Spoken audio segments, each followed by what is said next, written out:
Მოგესალმებით საქართველოს დღეს 2 თებერვალია უყურებთ კურიერს 8 საათზე. მთავრობის ადმინისტრაციიდან საკანონმდებლო ორგანოში ფასების დარეგულირების საკითხზე მსჯელობა დღეიდან პარლამენტში იწყება. საკითხის შემსწავლელი დროებითი კომისიის შექმნის საკითხი რამდენიმე საათში ბიუროზე დარეგისტრირდება, დამტკიცდება კომისიის შემადგენლობაც. მიმდინარე კვირასვე უნდა შედგეს კომისიის პირველი სხდომა. განხილვებში აქტიურად ჩართვას აპირებს საპარლამენტო ოპოზიცია.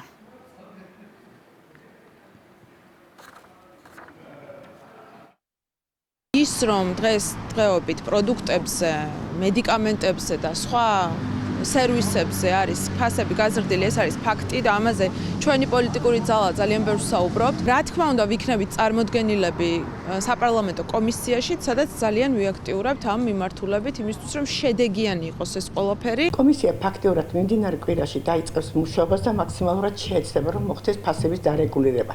რადგან ჩვენ ვამბობთ, რომ ქვეყანაში იზრდება ეკონომიკური მდგომარეობა და ზრდა ზოგადად ჩვენი ქვეყნის არის ძალიან ხელშესაღები, ეს ეკონომიკური ზრდა მაქსიმალურად უნდა იყოს ასახული თითოეულ მოქალაქეს და თითოეულ ოჯახის ეკონომიკურ კეთილდღეობაზე. აქედან გამომდინარე მაქსიმალურად საპარლამენტო კომისია სამთავრობო კომისიასთან ერთად მაქსიმალურად შეეცდება, რომ დაარეგულიროს ქვეყანაში ფასები ყველა მიმართულებით და ჩვენ ვცდილობთ, რომ აპრილამდე ეს ღონისძიება იქნას მაქსიმალურად გატარებული. უცხოური დაფინანსების შეზღუდვის კანონპროექტზე მსჯელობას იწყებენ საპარლამენტო კომიტეტები. ცვლილებაზე დღეს იურიდიულ საკითხთა კომიტეტში იმსჯელებენ. ქართულ ოცნებაში კიდევ ერთხელ განმარტავენ კანონპროექტის მიზანს და დარწმუნებული არიან, რომ ცვლილება შეძლებს ქვეყნის სუვერენიტეტის დაცვას უცხოური ძალების ჩარევისგან. შეგახსენებთ, აღნიშნული ცვლილების მიხედვით ზუსტდება გრანტების განმარტება, წესდება სისხლის სამართლებრივი პასუხისმგებლობა და ასევე სისხლის სამართლის წესით დასჯადი ხდება გარელობიზმი.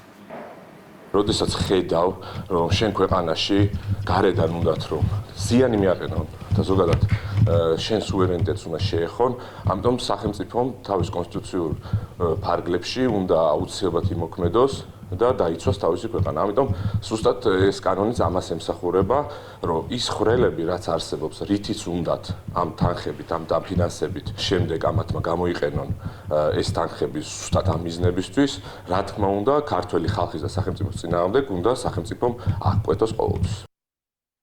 დღესვე კიდევ ერთ ახალ საკანონმდებლო პაკეტზე მუშაობას იწყებს პარლამენტი. საუბარია ამ შემთხვევაში სიახლეზე, რომლის მიხედვითაც იურიდიული დახმარების სამსახური პარლამენტის ნაცვლად ანგარიშვალდებული ორგანო ხდება პრემიერ-მინისტრის წინაშე. საკითხს დღეს პირველი მოსმენით ადამიანის უფლებათა დაცვის კომიტეტი განიხილავს. ცვლილების მიხედვით პრემიერს ასევე ენიჭება სამსახურის დირექტორის თანამდებობაზე დანიშვნისა და თანამდებობიდან გათავისუფლების უფლებამოსილება.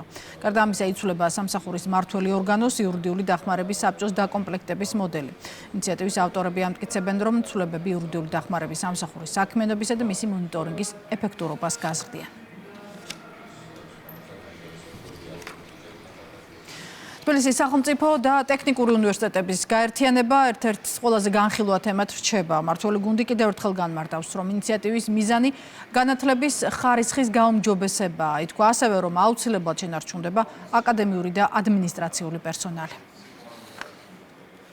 მინდა კიდევ ერთხელ დავარწმუნო როგორც აკადემიური სექტორი, როგორც სტუდენტები, რომ ეს გაერთიანება პირველ რიგში ითვალისწინებს მათ ინტერესებს და ემსახურება ხარისხის გაუმჯობესებას განათლების მიმართულებით და იმ დიდი ისტორიის მქონე უნივერსიტეტების როგორც ისტორიულ მემკვიდრეობის დაცვას, ასევე განვითარებას. არც ერთი პროფესორის, არც ერთი აკადემიური პერსონალის გათავისუფლება თუ ასევე ადმინისტრაციის გათავისუფლება არ მოიაზრება, ეს ემსახურება ერთიან მიდგომას. ძლიერი ხანძარი ჩუღურეთში ცეცხლმა 9 საცხოვრებელი სახლი გაანადგურა. დაშავებულების შესახებ ინფორმაცია არ გავრცელებულა. შემთხვევის ადგილზე იმყოფებოდნენ რაიონის გამგებელი და გამგეობის თანამშრომლები. 3 დაზარალებული ოჯახი სასტუმროში გადაიყვანეს. გამგეობის შეთავაზებაზე 6-მა უარი განაცხადა. დაზარალებულებთან ქირით გადაყვანის საკითხზე შეხვედრა დღეს უნდა შედგეს. რა გახდა ხანძრის გამომწვევი მიზეზი? ამ დრომდე უცნობია. კამრის სუნი რო ვიგრძენით, კარები გავაღეთ და მოპირდაპირ სახლს უკვე ეკიდა ცეცხლი და ძალიან ძლიერი ცეცხლი, რომ არ გამოსულიყავით, ჩვენც ალბათ გადავრჩით, ბავშვები გამოვიყვანეთ. სახანძრო დროულად მოვიდა, კი ბატონო, უბრალოდ აქ ისეთი მიუდგომელი ტერიტორია, სანამ ეს გაშალეს. აი ამ ეს იყო თორე დანარჩენი ძალიან კარგად იმუშავეს და აქ ჩემი სახლი გადარჩა უბრალოდ ჩარეცხილია და დანარჩენი ყველა დამწვარია. რუსთავში ავარიული საცხოვრებელი შენობების გამაგრება რეაბილიტაცია გრძელდება. პროექტი ახალი კონსტრუქციის მოწყობას, ავარიული ნაწილის დემონტაჟს, ფასადის სრულ განახლებას, თბოიზოლაციას, ასევე ახალი სახურავისა და კარ-ფანჯრების მონტაჟს ითვალისწინებს. სამუშაოების ღირებულება 800.000 აღემატება და ის სახელმწიფო ბიუჯეტიდან დაფინანსდება. პროგრამის პირველ ეტაპზე განახლება 17 კორპუსი. ჩვენი გუნდი რუსთავში დღეს 17 მისამართზე საცხოვრებელი შენობების გამაგრებით სამუშაოებს ვახორციელებთ. მნიშვნელოვანია ეს პროექტები მოსახლეობისთვის. სამწუხაროდ წლების განმავლობაში თვითნებურმა ჩარევამ და ქაოტურმა მიშენებებმა გამოიწვია ამ შენობების ავარიულობა. დღეს სწორედ ამ პროექტებით ვცდილობთ უსაფრთხო გავხადოთ ეს შენობები მოსახლეობისთვის. პროექტის ფარგლებში მოხდება შენობის სრული გამაგრება, რეაბილიტაციის სამუშაო და ასევე მოხდება ავარიული გადახურვის დემონტაჟი და ახლის მონტაჟი. შენობას აქვს მიშენება გაკეთებული სხვადასხვა მასალით. პროექტში აღნიშნული არის გათვალისწინებული და მოხდება მოშენების ნაწილის რეაბილიტაციაც, ზოგ ნაწილში ხელახლა აშენება.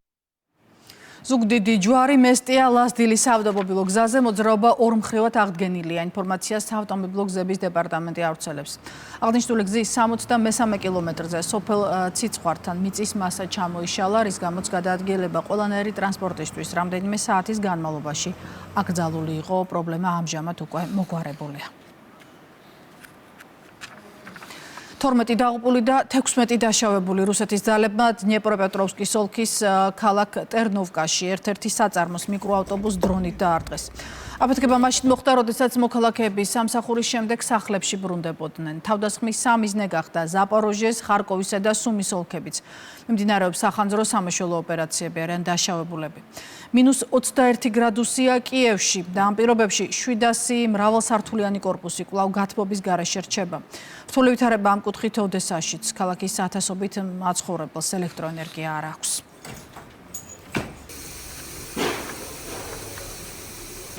ახლო აღმოსავლეთში პენტაგონმა დამატებით საჰაერო თავდაცვის სისტემები განალაგა. მიზანი ირანის თავდასხმის შემთხვევაში ისრაელისა და რეგიონში შტატების მოკავშირეების დაცვა. ინფორმაციას Wall Street Journal-ი ამერიკის შეერთებული შტატების ომის დეპარტამენტის მონაცემებზე, ფრენების ანალიზსა და სატელიტურ ფოტოსურათებზე დაყრდნობით ავრცელებს. პეტრიოტისა და ტაადის ტიპის არაკეტო კომპლექსების განლაგება იორდანიაში, ქუვეითში, ბაჰრეინში, საუდის არაბეთსა და ყატარში მდებარე ამერიკულ ბაზებზე მიმდინარეობს. პარალელურად ირანთან დაკავშირებით განცხადება გააკეთა ამერიკის პრეზიდენტმა.